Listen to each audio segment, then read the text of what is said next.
Zombie, oh zombie. Zombie, oh zombie.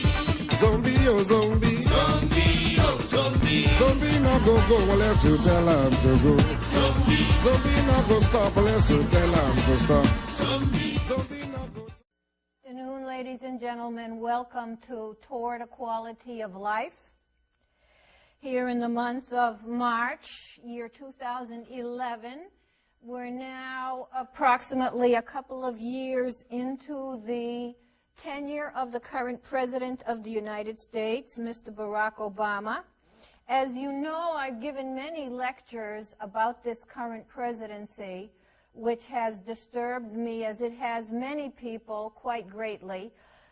You know that the polls mostly seem to indicate that people continue to like the president as a person they think, you know, is worthy of being liked and admired, perhaps, but that they don't like his policies often, and it's hard to separate the two. I know many people are just very, very devoted, and myself, along with many other people, have talked about the cult-like personality aspect of this president and how he's gotten people around him and fighting for him almost as a man, which is why, as a man himself, not just for policies, but something about him that is mesmerizing and compelling for people to follow. And as I've said, follow somewhat often like a zombie, which you will notice the music introducing this segment, this lecture, is from Fela Kuti of Africa, whose song that is being used is called Zombie, and his is in reference to the politics in Nigeria, that people were zombies about it, and I'm using that same music here. You could also possibly call me a racist if that's what you want to do. People are very quick to say that if you oppose Obama, they're always suspecting, and certainly his team has made big points of that, and there's a new book out by an author who said that in interviewing Obama, he had asked him about the Tea Party's motivation, and Obama himself had said that his race is probably somewhat behind it. And I'm here to talk about, again, why I refute and don't appreciate the values of Mr. Obama, why people are using the expression, take back our country, not because the person is African American, but because what he does seems so inexplicable, so weird, often queer, not up to the leadership and not up to the values and the kind of spirit and message and policies and strength that we've come to know as the United States of America. I do say that prior to his reaching the presidency, we had a pretty bad presidency before that. That was many years of great waste to the country in many kinds of ways, even though I don't despise either this president or the one before him, just not having gotten done or comported themselves in ways that were best for the country. And in the first case, the previous president, namely, of course, that horrible war that he got us into, which was one of the worst things by far. So I understand that even not given that, even going back to the Clinton years and in general, that there are inequities in this country and there are a lot of things that could use improvement, and we were all about that. The United States is a self-improving country, and if you don't believe it, just look at all the gains we have made over time making self-improvements with our laws, with our people, with our policies, with our ways of behaving in this country and in the world. We have been, yes, we have faults. Yes, we're not perfect, but we have been assuredly improving country. And we had a long way to go, and there is that great gap between the very rich and everybody else. And we do have to come to some better solutions than not having all the wealth aggrandized in a few hands, no doubt about it. But the idea of putting us, what I'm going to say to you, essentially into what the progressives call progressive way, but really is, by whatever name you call it, socialism, communism, the idea of bringing everybody under a union's yoke, a union's thrall, and being in management of what the people say and do, as examples already starting with what you should eat and how much you should eat and so on, getting into every aspect of our lives and promoting unions the way it's being done. Not that I have any gripe with unions. In fact, on the current problem going on in Wisconsin where collective bargaining is an issue, I don't believe collective bargaining should be taken away from people. But I certainly, though, overall don't believe in the broader aspects of the policies that are underway in this country. And they really, really change the meaning and dynamic that has caused people from all over the world to come to this country for the freedom and opportunity that it allows. And that is what is being lost. Freedom, opportunity, and the standard of living. And you think that the person who's in the White House for 2 years now, with the things he has done, moved, zigged and zagged, and taken monies away and programs away and destroyed things left and right, and we are very much destroyed and getting more destroyed. You think that he has not been a cause of how we're sitting right now, and I ask you to look around and see how we're sitting and see how it looks. Is the trajectory going downward, or is the trajectory going upward? You know, interestingly, too, I was briefly watching a show right here from this studio, BNN TV, which had several people on it, and one of the persons was from Cameroon. And he was explaining how when he lived in Cameroon, he got average grades. But when he came to the United States and he saw what he could do with his life, he had way more incentive and motivation because he had openings, whereas in his home country, he did not.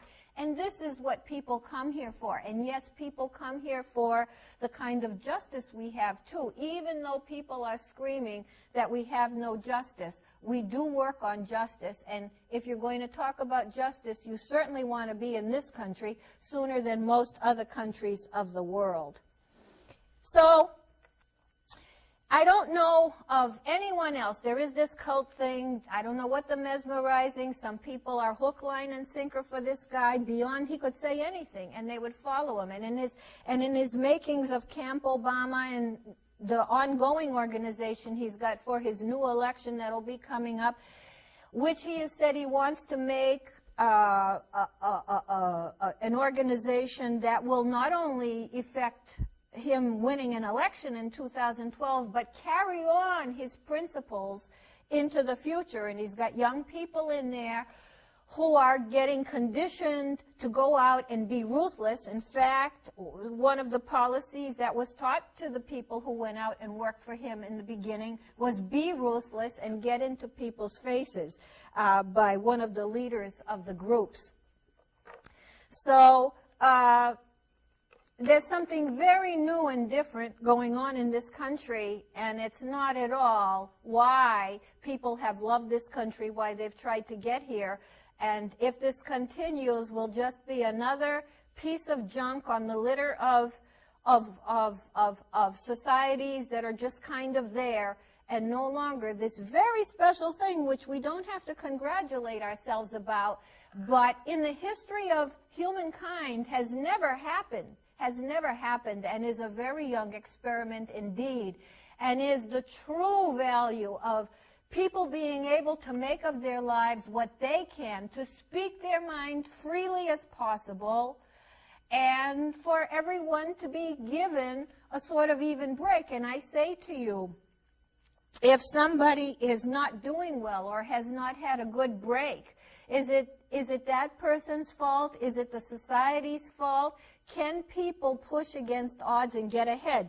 Can Oprah Winfrey get ahead? Can Snoop Dogg get ahead? Can Russell Simmons get ahead? Can Tina Turner get ahead? Can Barack Obama get ahead? If you really put your mind to it, still in the United States of America, you can create a life for yourself according to what you would want. So anyway, people who are not favorable to the president and who are highly favorable to the president, excuse him, forgive him, overlook.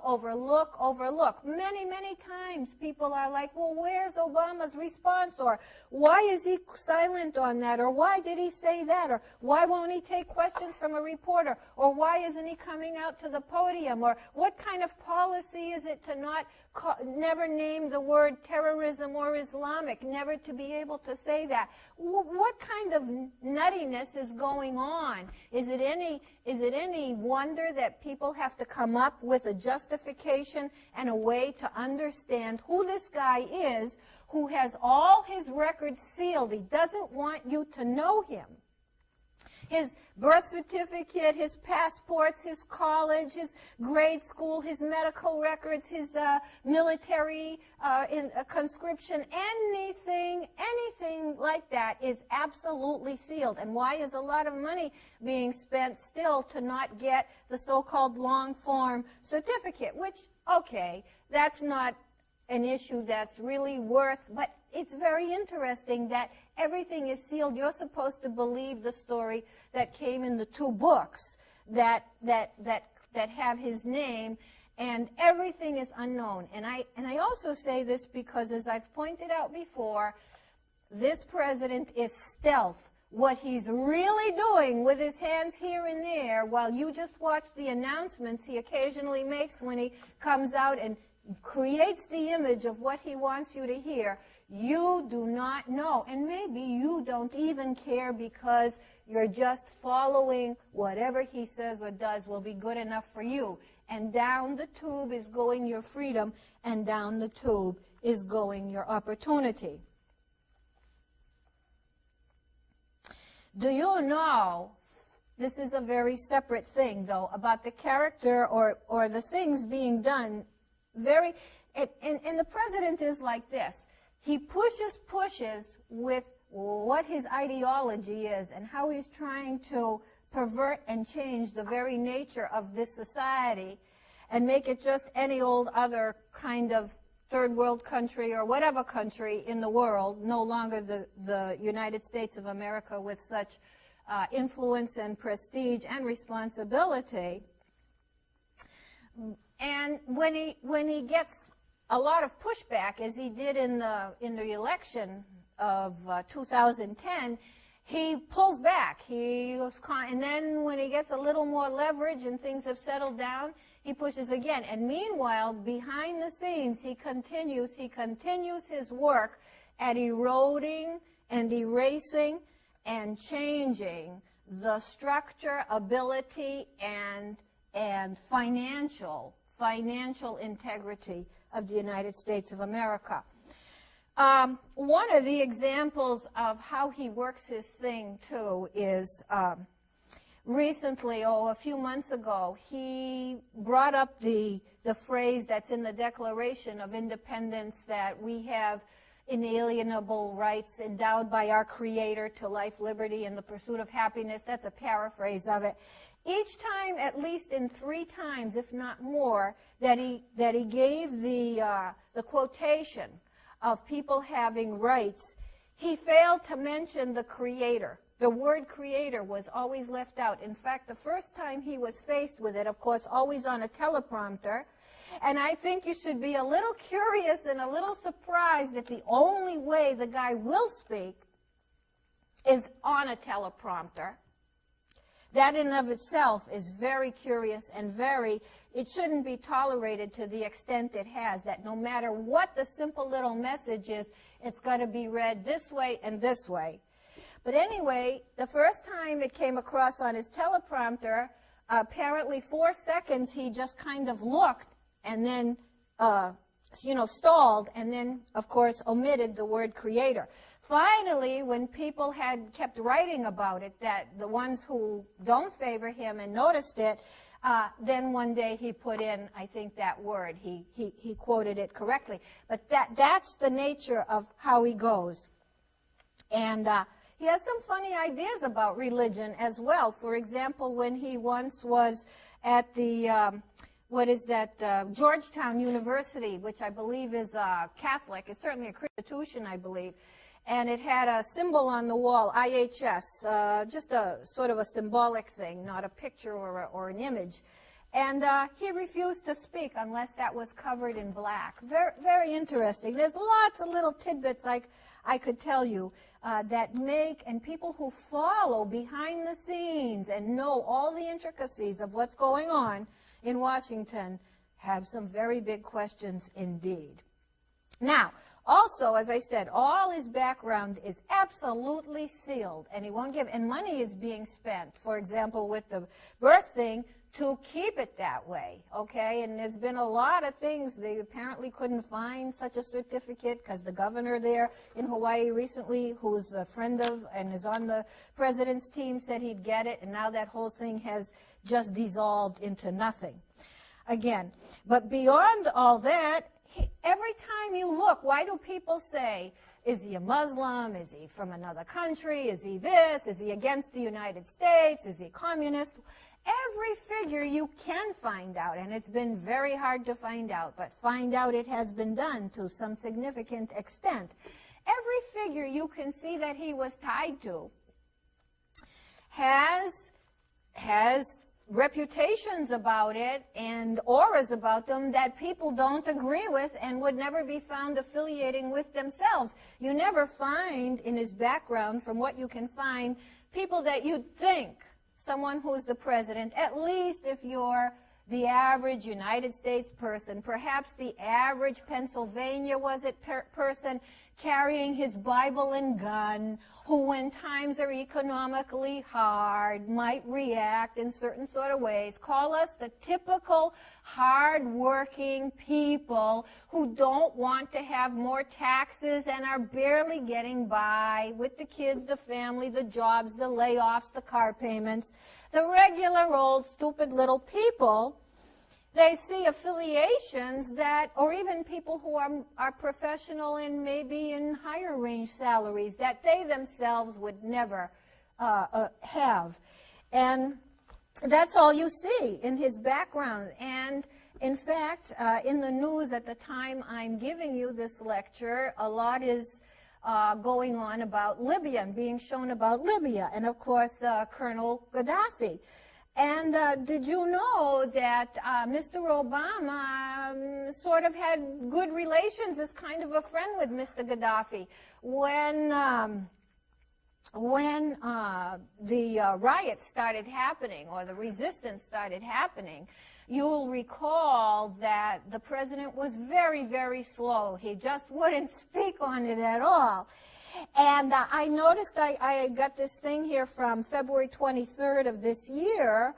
I see that Obama in 2010 earmarked $400,000 for 2 Libyan charities that are run by Mr. Gaddafi's son, and of course, you know, he's right with his father, every bit prepping to be the inheritor of the throne, so to speak, with the same policies against the people. Imagine a head of a country that can just spray bullets into children, his own people, so to speak, his own ethnic people, so to speak. And we've known him to be a pretty fearsome, terrible person for all of the time. And apparently the guy behind the bombing of the Pan Am that came out of the sky in Scotland, on which I think like 189 people from this country were killed. But anyway, Mr. Obama sent $400,000 to a couple of Libyan charities last year. And Mr. Gaddafi called Obama our son. And of course, he's very much a friend of Mr. Farrakhan, that is Mr. Gaddafi. And And Obama and his wife have had ties with Mr. Farrakhan in prior years. And Mr. Farrakhan, a couple of days ago, came out and said publicly, Obama, don't you dare do anything to Gaddafi. He's my brother. He's my friend. You leave him alone. In a nice way. But that was Mr. Farrakhan's message to our president. So this is just an example. And also, I told you before that when Gaddafi negotiated the release of the guy that brought the plane down out of Scotland to come back to Libya, because he was originally from Libya, Britain was the one doing the negotiating, and apparently what he gave in exchange was some rights to drilling oil in his country to some British concerns, I think, is how that worked. But anyway, at the time, Mr. Obama said, oh, he didn't know anything about that the guy was going to be released. And the British government came out and said, you did so. You were in on it from the get-go. And then it all, of course, like most things with our president, they just go by the wayside, no matter what. If we thought Reagan was the Teflon president, this guy is the Krypton president. I mean, this guy, nothing if people are enamored of him, pretty much can shake them. So anyway, after it's totally, no one paid attention anyway to it when it was happening. And then a letter surfaces from our administration saying, yes, it would be okay to bring him to Libya, showing that all along the United States gave its consent to what was going to happen. I'm talking about stealth.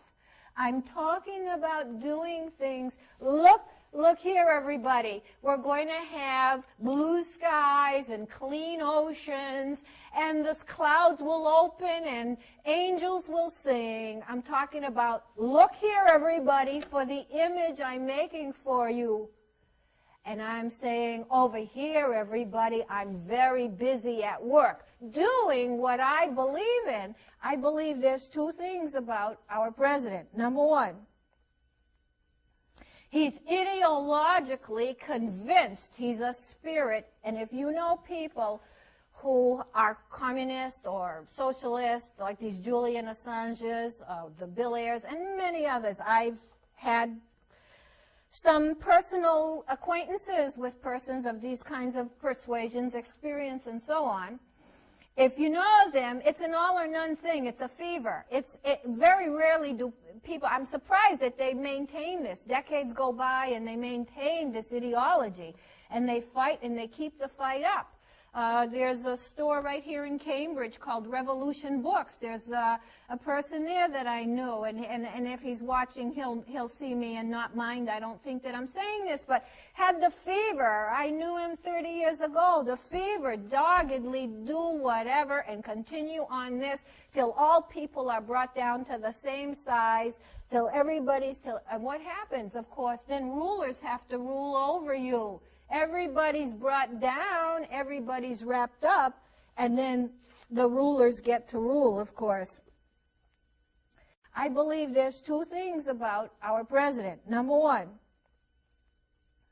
he's ideologically convinced he's a spirit, and if you know people who are communist or socialist, like these Julian Assanges, the Bill Ayers, and many others, I've had some personal acquaintances with persons of these kinds of persuasions, experience, and so on. If you know them, it's an all or none thing. It's a fever. Very rarely do people, I'm surprised that they maintain this. Decades go by and they maintain this ideology. And they fight and they keep the fight up.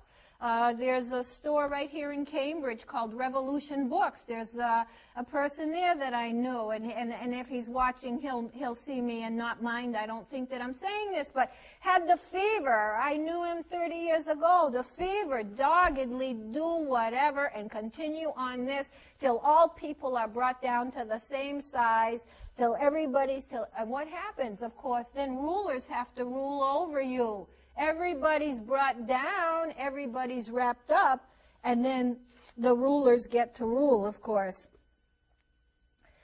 So I believe that our president is ideologically, he's got that fire in his belly. In fact, you can see there's a photo of him when he was an instructor, and he was not a professor at the University of Illinois. He probably could have been. I don't think that was a career he was looking for, but he was a sort of an adjunct professor there, or adjunct instructor, really, is a better term, a lecturer. And you see him on the board, there's a picture, and he's got stuff explaining about power in this Saul Alinsky that he himself trained in to become a community organizer, and this, communist way of how you make a stealth revolution, which is what he was trained on, how you make it slowly and inadvertently, and really you never stand up and say, guess what, I'm going to really do X, Y, and Z, and you'll just have to take it. No. On the outside, it all just rolls along, and in the meantime, from the underneath, and one of the main ways, for example, there are many principles, but one of them is you overwhelm the system, and some people believe, and I know myself from having met persons who were purposely fostering that persons could come in from other countries, not be legally here and so on, and overwhelm the system. Some of the dynamic, not all of it, was to overwhelm the system, keep on burdening the system to bring it down. There are many, many ways to achieve this. But I do believe, finally, after this much time watching, that fire burns in his belly. But there's a fire that burns even more than the one in his belly, and maybe it's the one over his head. And beyond what he really, really wants to do in making this more of a socialist, and I will call it communist, because we'd have to get into a whole lecture on what the terms mean. What more than that, though, he also is Obama for Obama. There's nobody more great or more. That's the one thing that will stall the ideology and stop it in its tracks for a moment till he gets his bearing again. Because above all, it's got to be that he remains very great, and I've had the lecture on narcissism. He remains omnipotent and great and makes a world. And that's, remember, too, how he had to, go and get the tunnel built to go to the Gandhi Museum, and how Reagan, he thought as a role model because he's struck by how much he made a mark on history. He didn't make a mark on my history, I'll tell you, Ronald Reagan. But you get what I mean, and I'm not saying that this president's policies are like the Reagan that he presumably would like to have a similarity to in the impact that he had. But, it's the idea of making the mark, being in control, and in fact, there was a time, and there is a time, where the Democratic Party noticed that there's almost a separate organization going on for Obama, and that's what they're doing right now.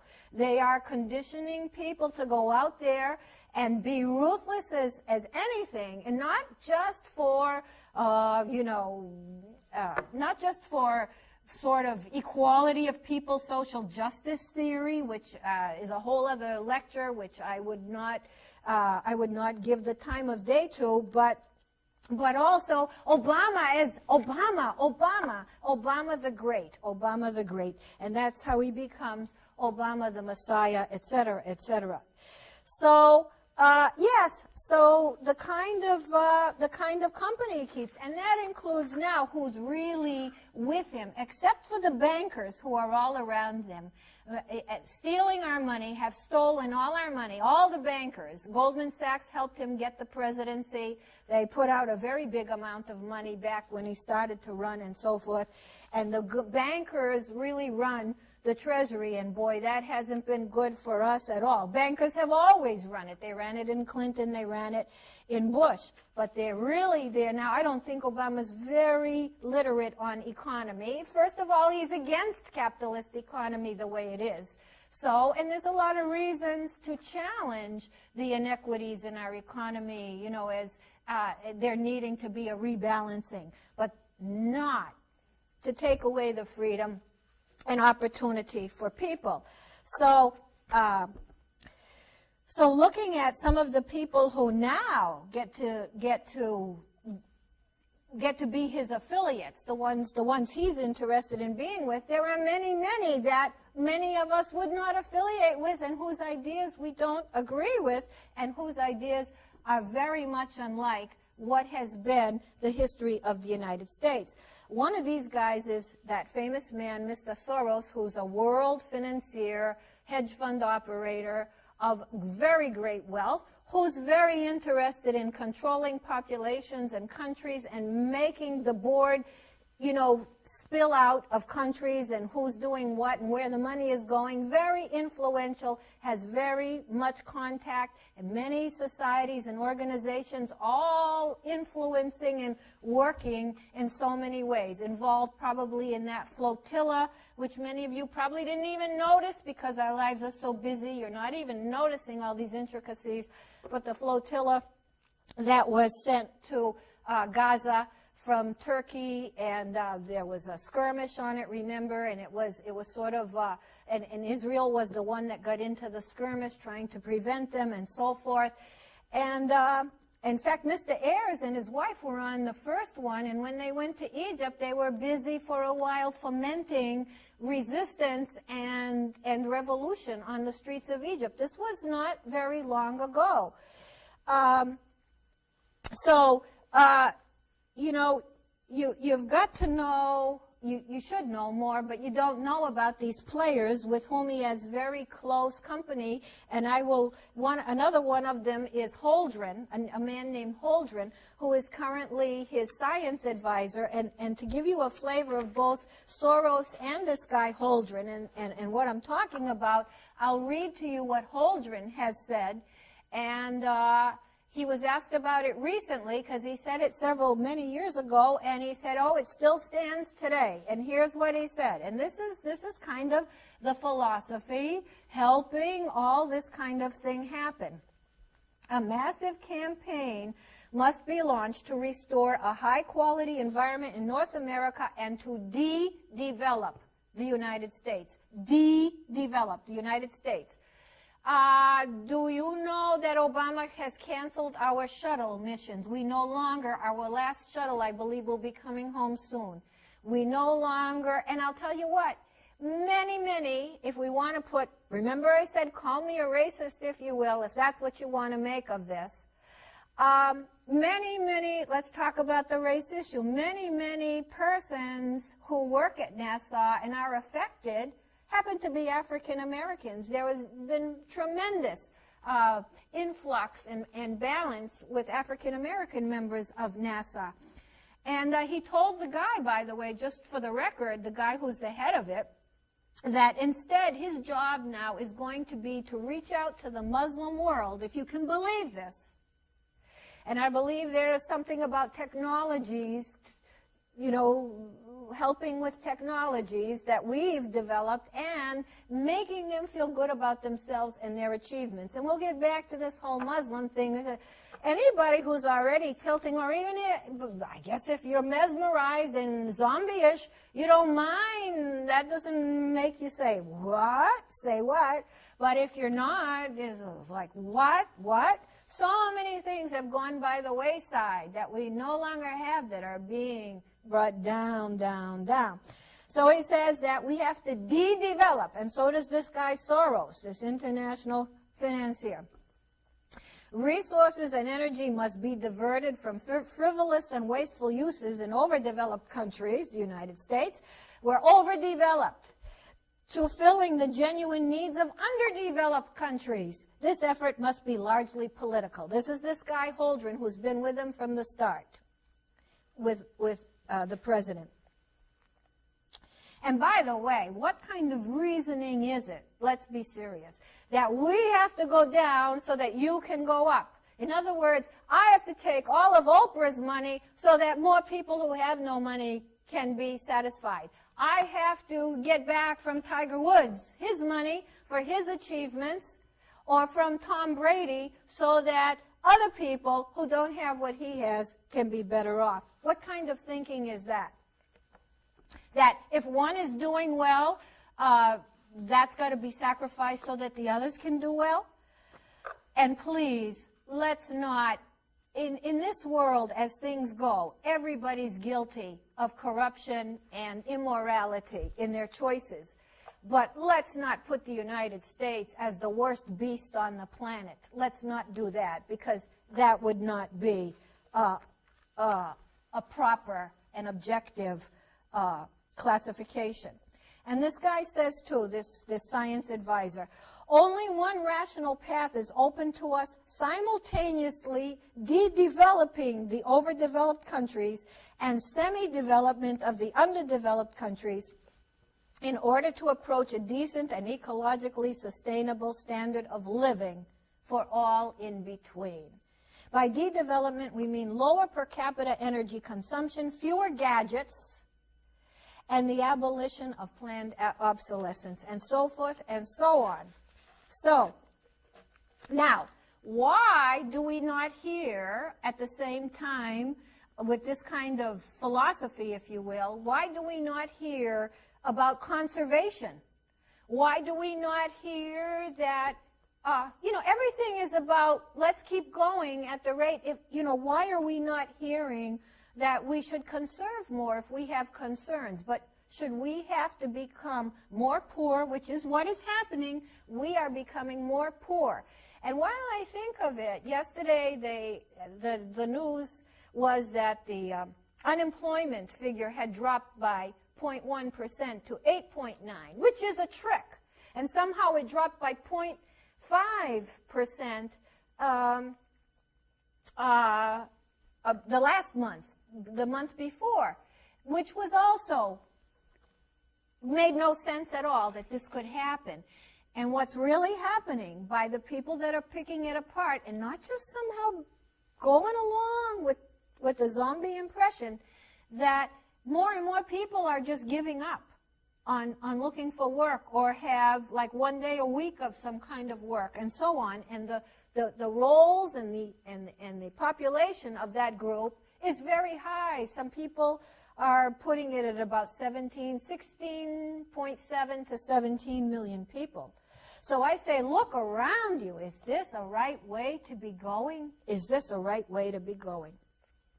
There's so much at stake. And as I've repeatedly said to you before, who's going to pay the bills? Guess what? Who's going to pay for handicapped people to live in their apartments? Who's going to pay for the mentally ill that do need a place of refuge, the seriously mentally ill?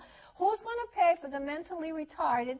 Who's going to pay for the seniors? Who's going to pay for the young children that are foster children? Who's going to be paying these bills as our country gets more and more poor? Who's going to be paying? Do you think when you grab more taxes from the rich under the current circumstance with the debt that we're incurring, that's going to make it when we can't even pay for the basic things like repairing our roads and providing Social Security? This is no joke to be toying around. Before this person became president, things were okay. I mean, even if you don't have a lot of money in this country, even if you live with food stamps or whatever, your circumstance, and I'm not saying people should, and that's work we have to do. Do we have to do it, or do they have to do it? Is an interesting question, but certainly we could propagandize more towards that. But even if you're at, the lower end economically of the spectrum, you still live like a king compared to living in Mexico City or China, or you name the country. We ain't seen poverty. I'm sure in Appalachia and so on you can find some most unusual cases. But even poverty in this country would be luxury to most people of the world. And who's going to be paying the bills? Before this guy became president, we're kind of okay. Everything was stable. And we should work. We don't work massively. He's working massively. We should be working bit by bit. Of course, when we're asleep at the wheel and mesmerized, we're not going to get very far. And our lives are too busy. All this is really pretty boring, too, and don't look at me on the TV and say, yeah, and you're pretty boring, too. That's okay. I won't mind if you say that. But who wants to follow all this stuff? It's just that it's so critical. It's so necessary. And politics has a dirty name. People think maybe you shouldn't be involved in talking about it and so on. But there's nothing of higher order purpose than to be deciding how we're going to live. And it's not enough to just rage against the machine. No, that's not the point. Let's be a little more intelligent about it and be thinking about it in considered and objective terms. By the way, when, again, over this racism issue, too, if people go by the idea that, oh, why don't they leave this guy alone? Of course, because he's black. They've got to criticize him so much. Does some of that exist? Well, we've got to say, yeah, I guess it probably could. But let's remember how other presidents were criticized. Are you kidding me? I remember I lived in the time of LBJ.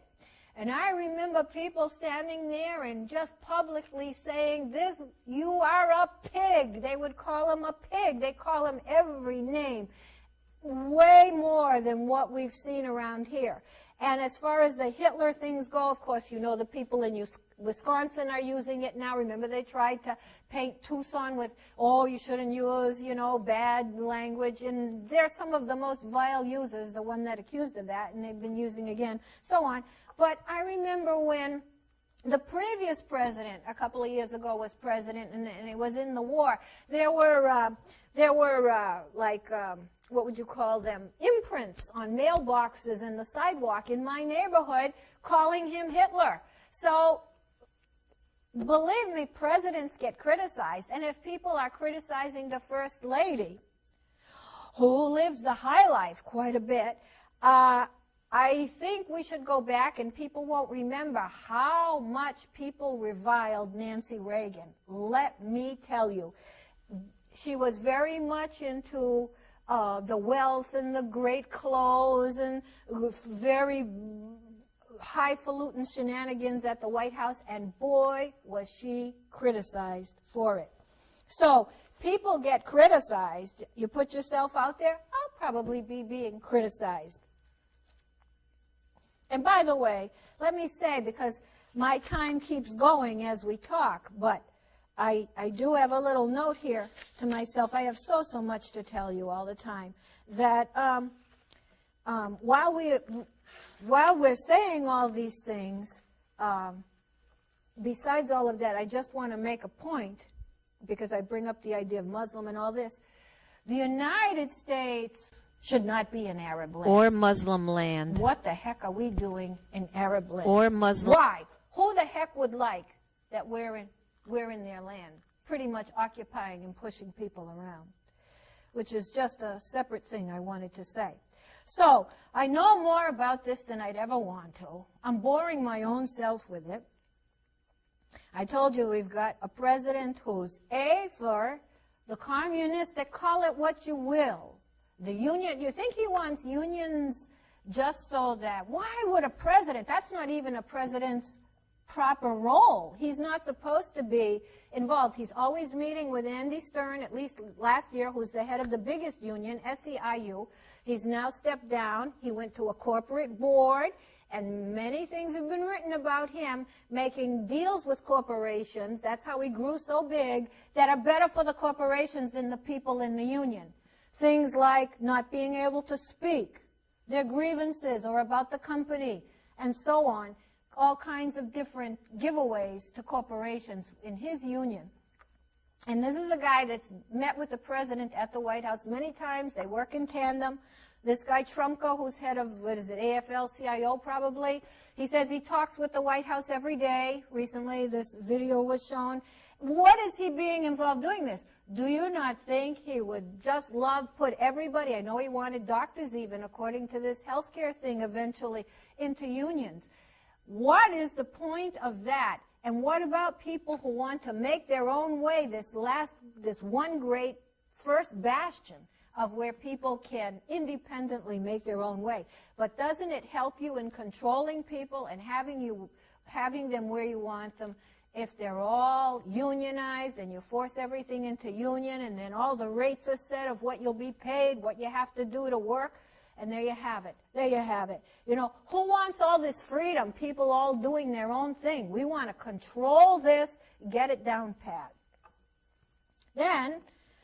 And then I said, too, though, more than that the president is for the president. When that gets touched, like it did in the election, whoa, he steps back and he does something like give tax breaks to the rich that he promised so much he would never do, did it because he really was up against the wall and really did he always knows that practical moves this way and that. And, of course, his very great supporters, the progressives, oh, they were so disappointed. Did it make them throw him away? No. Even the ones who loved him, they're constantly saying, oh boy, he didn't do right on this. Does it make them reverse and go away from him? No. I guess because they don't see another person in whom they could put their aspirations. So beyond those two things, then he's stealth. He's doing it. He's not coming out clearly, and I really hold that against somebody. To not stand up and say what you think, what you stand for, what you're doing, and why you're going to do it. Never mind the sun will blow and the oceans will this and the that. Never mind that stuff. Never mind that stuff. Stealth, communist, and his great, great propensity and skew, if you will, towards Muslims and the Muslim religion. This is people. Is it any wonder people wonder, gee, is he really a Muslim? I mean, recently, was it in Germany?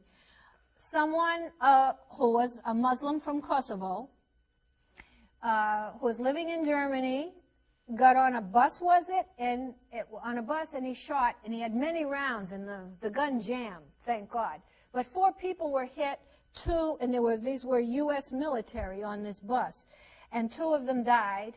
And as he did his shooting, he was saying, Allah Akbar. So when the little tidbit of the president was asked to speak about this, he refused to mention, he just mentioned, gee, we'll have to see what this was about. When Fort Hood happened, he refused to, I even laughed before. I always say this. I always bring this up. It's just mind-boggling. It kills me. Our military getting mowed down. Do you know another military was mowed down even before Fort Hood? Someone came to a recruiting station and shot a guy dead right there in an act of terror as well. We don't even know about that one. And the terrorists are really slowly but surely gaining momentum to hurt us. And we will see explosions and events that are very horrible to contemplate. We will see them on our territory, on our land. Yes, we will. So beyond those 2 things, then he's stealth. He's doing it. He's not coming out clearly, and I really hold that against somebody. To not stand up and say what you think, what you stand for, what you're doing, and why you're going to do it. Stealth, communist, and his great, great propensity and skew, if you will, towards Muslims and the Muslim religion. Is it any wonder people wonder, gee, is he really a Muslim? I mean, recently, was it in Germany? Someone who was a Muslim from Kosovo, who was living in Germany, got on a bus, and he shot, and he had many rounds, and the gun jammed, thank God. But 4 people were hit, and these were U.S. military on this bus, and 2 of them died. And as he did his shooting, he was saying, Allah Akbar. So when the little tidbit of the president was asked to speak about this, he refused to mention, he just mentioned, gee, we'll have to see what this was about. So people notice this. Can you help that they can't put it together? Because what's being created is an image at the forefront. and a reality that's not out in the open and not perfectly clear. Do you know, I brought this up the last time, that the Attorney General has filed suit on behalf, very few suits are being filed, by the way. That's another thing I just noticed. It's being written that, geez, the department's not busy on any kind of lawsuits, the federal Attorney General Department. And, but he did file suit for a teacher, I think out of New Jersey, who wanted to go to the Hajj for 3 weeks, leave school during time she's supposed to be teaching for 3 weeks and make her trip to Mecca.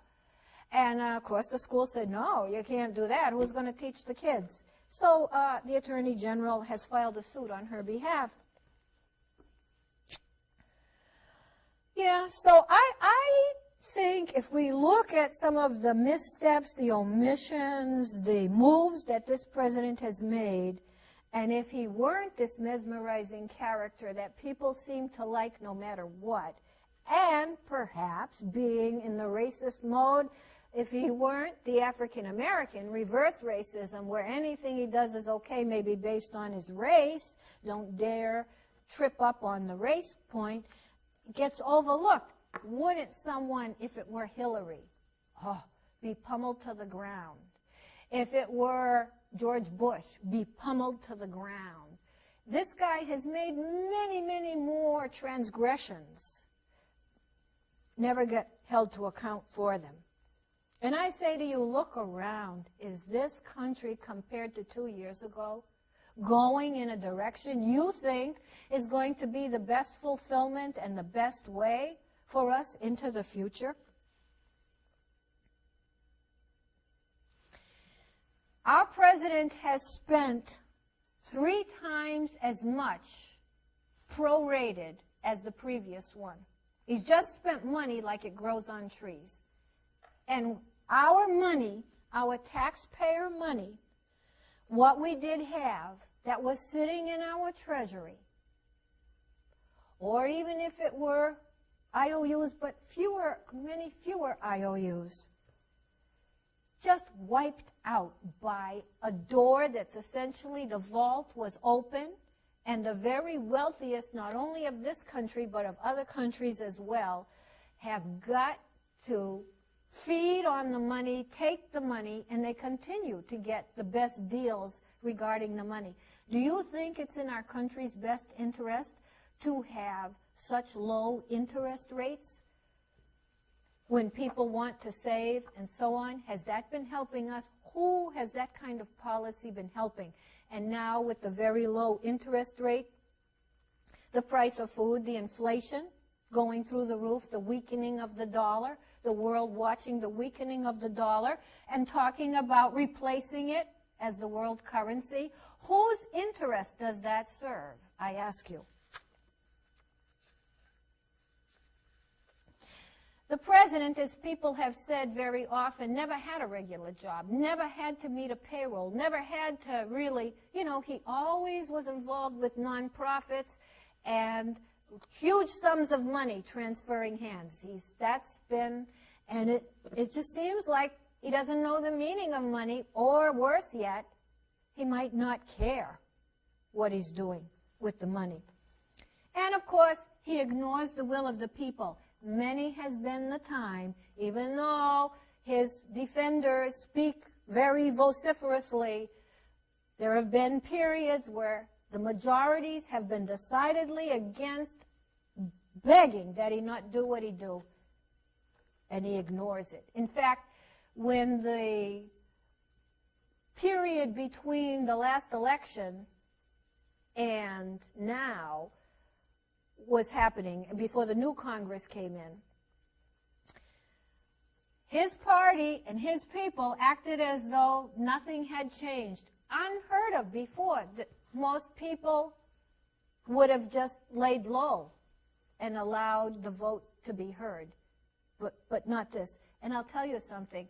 Communists will call it progressive, whatever you will. Look at Nancy Pelosi. Nothing can stop her. Nothing can stop her.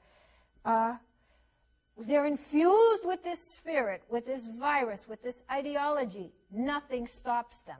They might pull back. They might be a little more covert, whatever, but they keep on trucking toward the ultimate goal. And communism or progressive ideas like homosexuality of every variety or sexuality of every variety, abortion on demand. I don't like a country with abortions all over the place. 8 abortions in one person's life, for example. I think we have to have some kind of moral compass around here. I'd rather have a stricter situation as goes these so-called cultural values. But so they promote and they believe it, and it's like a religion with them. And religion's not very big with them because their philosophy and their social justice thing, that is the religion. That is the religion. And making people pay. And analyzing what people do, where they are in life, and how things work, all on this idea of who's got the power, who doesn't have the power, and social justice, of retribution, of bringing people down to even the score, so to speak, sort of in a vendetta almost, is not, in my opinion, is not a way to live, and it affords no difference, and it's a funny way to be looking at life. It's similar to like people thinking everything about your life is because your mother was a certain way, you didn't get breastfed, your father was authoritarian, and so on. Let's say you look at it psychodynamically or psychologically, victimhood and all this. No, you don't look through at life through these lenses. Or let's say you're in a fundamentalist religion of some sort, and everything is because Jesus provided the way and so forth. No, you live life existentially, hopefully, for what it is, and you hold your values, but you don't see everything through this lens, and that is a very curious way. Should we go to people who have killed themselves to be where they are and tell them, hey, yo, that don't mean nothing to me because we ain't got nothing and we're taking it? And the oil spill, I've said over and over again, it kills me. It's horrible. They're finally starting to say, after this many months, do you think the media is delinquent in not telling you how the oil is still there, how the Gulf has multiple dead zones, how it's been destroyed, how the birds keep dying, how dead baby dolphins are washing up on the shore, how millions of dead fish have been washing on the shore, how that dispersant was used, and you were told, go ahead and eat the seafood, it's okay? Okay, now it's starting to be shown again, a little bit. I've seen some footage of it. Who's to blame for that? The New York Times? The media is in the pocket of the government by and large. Or the media that is most around, except for Fox News. And, of course, it has its problems as well. But at least you will hear on there, whether you like the point of view or the perspective, you'll hear stories you'll never hear on the other media. Still stories, you might not like the perspective. But if anything could say, image not coming out for 9 days, not doing anything, it's been left alone, nothing, never telling, never stepping on BP, never bringing ships from other countries as were offered right in there from the get-go, totally allowing all the poison to be dumped on top of the oil. And telling you, except that now it's coming up. But nobody's going to blame the person who's supposed to be the head of the country. No. Nobody except the racists.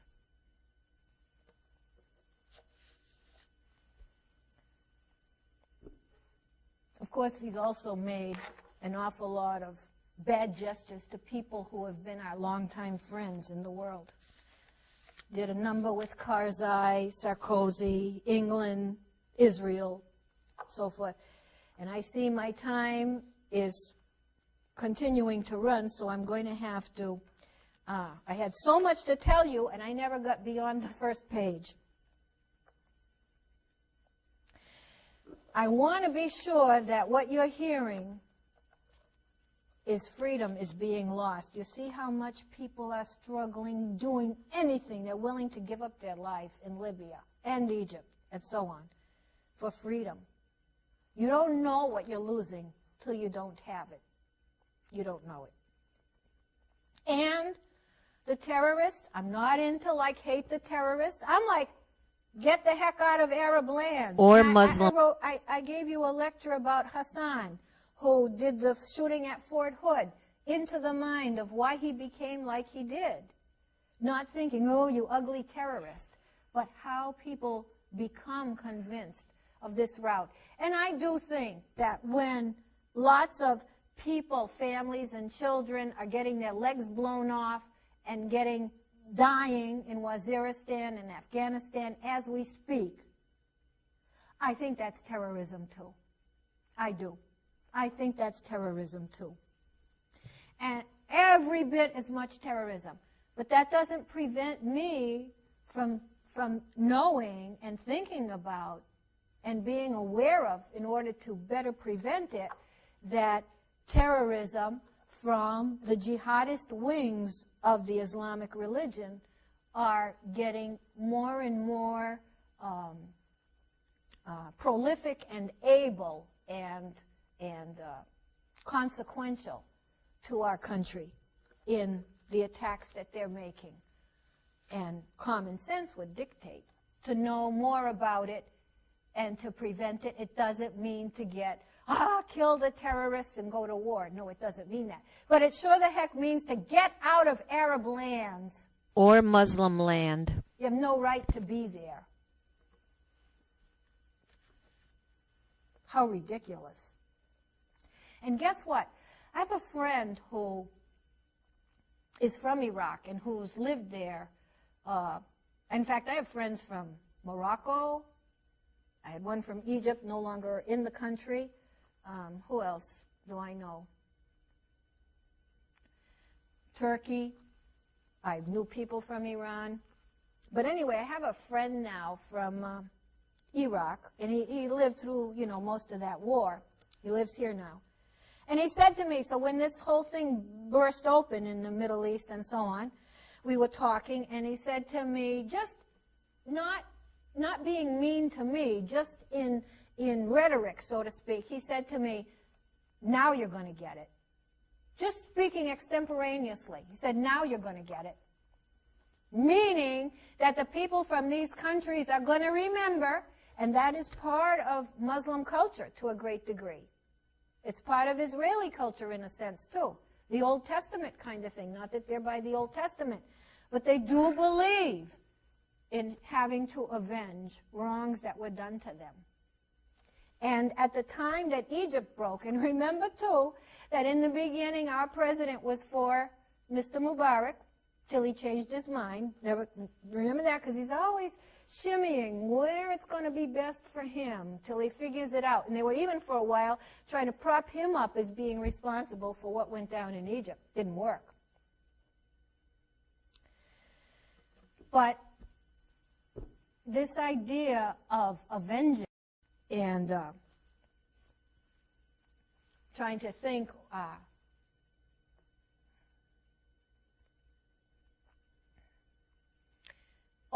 what I wanted to say is that at the time of the Egyptian revolution, our president's polls in Egypt were like at 27%. The people had long given up on him, compared to that grandiosity, my lecture on narcissism, that grand speech he made, and then left everything just fall by the wayside. And the Israel-Palestine thing is fallen by the wayside. But anyway, the poll showed he was not a favored person, in Egypt at least, and somewhat across the Muslim world, because they saw no effect from the supposed point of view that he proselytized.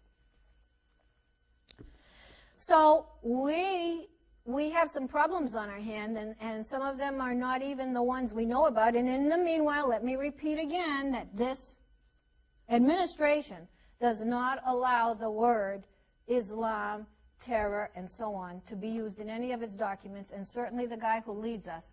What is the point? Is it any wonder people say, whoa, what's the motivation of this guy? Is it any wonder they lean towards so-called conspiracy theories or ideas about them that other people say you should never have those ideas. I think there's a lot of cause of people's opinions in that domain.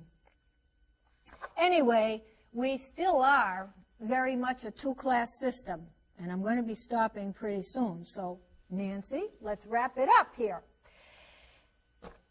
We are a two-class system, and the rich are aggregating more of our wealth. I don't look in terms, though, hate the rich, eat the rich. This is a lousy way. I'm like, become something yourself.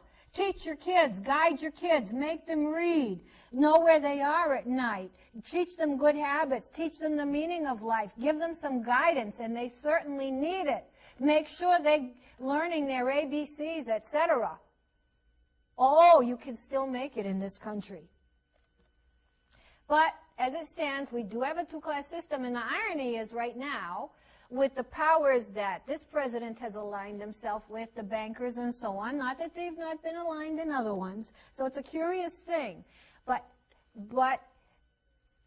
while there's sort of good things going on, policies that help with more aggregation of wealth by people who have wealth, and harder to get by for the suckers who need to buy used cars of very old age, which will be harder to find or more expensive, and for which there won't be parts due to that silly clunker thing, and a lot of crazy programs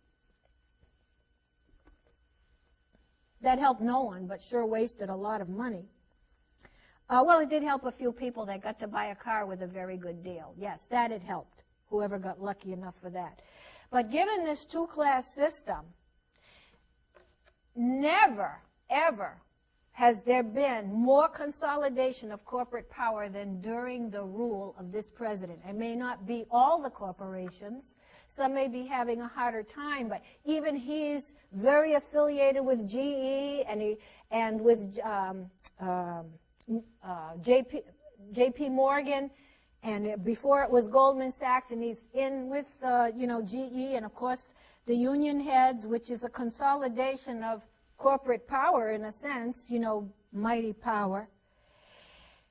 Great consolidation during this 2-year period. Corporations, which is what we don't need, have become more consolidated, and they've been consolidating more, and have more power over us to take every last nickel and penny out of our pockets. So, what should I tell you for ending here? I'll tell you this.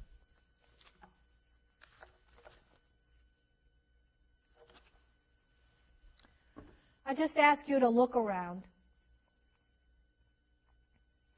See if not, things have not gone downhill. You may have great belief. See if not, there are problems with the person in charge, supposedly in charge, being a true leader. See if perhaps you see a halo over this person's head. See if you really know what's going on, why things cost more and more, and why your budgets are going to get squeezed like never before. And if it's harder to go to school, if everything's harder, what is the trend you see? See if you're not supposed to say it with these progressives. You can't say this, you can't say that. And speaking race-wise, in the African American community, for example, many churches, many of the religious sects don't agree with some of the cultural positions of these progressives. And they're not allowed. It's becoming more and more sort of against the law, or making you liable if you speak things you believe in your heart, but are not condoned by the progressive movement. Everything's a problem to talk now. And there's been discussion, too, to make the airwaves more fair and force other opinions onto the airwaves, even though they fail because people don't listen when they're tried. They just fade away as programs. So anyway, that would be how I'm concluding here, to look around you Get smart. Pay more attention. I know you're busy. I know you're busy. Look at housing. Do you know that the program the president instituted to help the foreclosure victims or the people close to being foreclosed, do you know that it's been a total failure and that some people have lost their homes because of following what they were told to do through that program, where they were told to pay a lower amount for so many months, and guess what? The bank came and took the house. Nobody's to blame. No, just the glow of the great person that you'll follow even when he doesn't lead. So I would say to you overall this. I say, I reject for myself, as many people do, the values and ideology of Barack Obama. I reject extreme capitalism as well. But I don't reject anything in a fervor where we have to go to war and actually make it change. We can make it change together. There should be more open discussion of what we're doing and why we're doing it. Pay equity, for example. How much you should be paid working the cash register at Star Market compared to running a union. I reject the values and ideology of the progressives. I'm a liberal. I believe in universal health care. I believe in collective bargaining. I reject the underhandedness, the stealthiness, that you didn't come clean. What's not to come clean about? Come clean with everything that people wonder about you. And I reject what the president has done so far in destroying, de-developing, with his comrades, de-developing the United States of America. I say to you, God bless America, everything. It's the most amazing experiment in history, certainly with its flaws, and certainly always moving to a better place. It's a lot to lose. Zombie, oh zombie. Zombie, oh zombie. Zombie, oh zombie. Zombie, oh zombie. Zombie not go unless you tell him to go. Zombie. Zombie not go stop unless you tell him to stop. Zombie. Zombie not go turn unless you tell him to turn. Zombie. Zombie not go think unless you tell him to think. Zombie. Zombie, oh zombie. Zombie, oh zombie. Zombie, oh zombie.